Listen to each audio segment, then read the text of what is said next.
The story of Genesis had ended.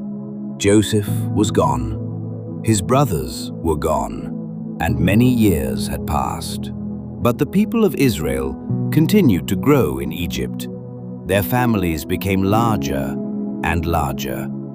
Generation after generation, they multiplied greatly until they filled much of the land.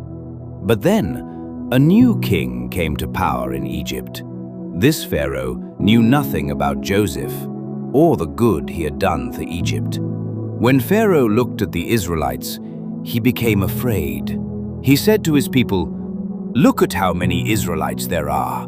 They have become too numerous and too powerful. If a war breaks out, they may join our enemies and fight against us." So Pharaoh made a cruel decision. He placed slave masters over the Israelites and forced them to work as slaves. The Israelites were made to build the cities of Pithom and Ramesses. Day after day, they worked under harsh conditions, but something unexpected happened. The more the Israelites were oppressed, the more they multiplied.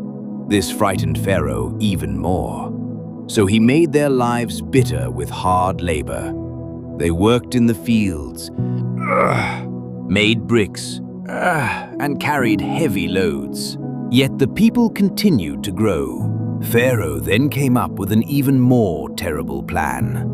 He commanded the Hebrew midwives, whose names were Shiphrah and Puah, to kill every Hebrew baby boy at birth. But the midwives feared God.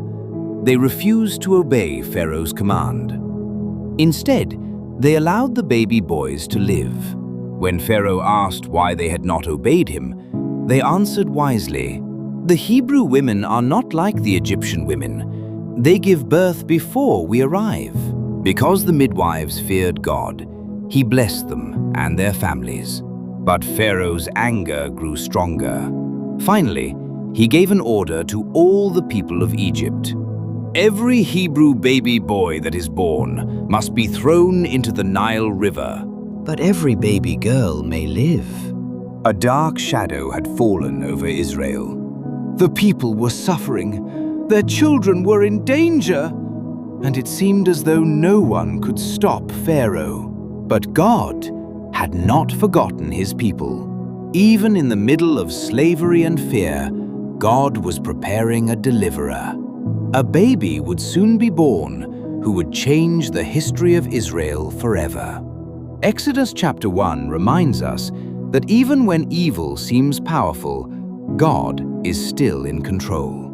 Pharaoh had a plan, but God had a greater plan. And the story of Israel's rescue was only beginning. But who is the baby that God is preparing? And how will he survive Pharaoh's cruel command? We will find out in Exodus chapter 2. And don't miss chapter 2, so subscribe now.